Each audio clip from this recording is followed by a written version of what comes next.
প্রধান উপদেষ্টা সহ সব উপদেষ্টাদের সম্পদের বিবরণী প্রকাশ করেছে অন্তর্বর্তী সরকার। মঙ্গলবার মন্ত্রিপরিষদ বিভাগ থেকে এক প্রজ্ঞাপনের মাধ্যমে এই বিবরণী প্রকাশ করা হয়েছে। প্রজ্ঞাপনে বলা হয়েছে 2024 সালের 30 জুন থেকে 2025 সালের 30 জুন পর্যন্ত এই হিসাব করা হয়েছে। প্রজ্ঞাপন অনুযায়ী গত এক বছরে অন্তর্বর্তী সরকারের প্রধান উপদেষ্টা ডক্টর মোহাম্মদ ইউনূসের সম্পদ প্রায় 1,61,00,000 টাকা বেড়েছে। এতে প্রধান উপদেষ্টার সম্পদ বেড়ে দাঁড়িয়েছে 15,62,88,806 টাকা।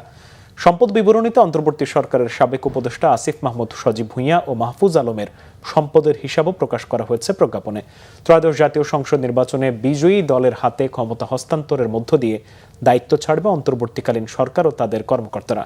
দায়িত্ব ছাড়ার আগে প্রতিশ্রুতি অনুযায়ী প্রধান উপদেষ্টা সহ সকল উপদেষ্টা সমমর্যাদা সম্পন্ন ব্যক্তি এবং তাদের স্ত্রী স্বামীর সম্পদ বিবরণী প্রকাশ করল সরকার।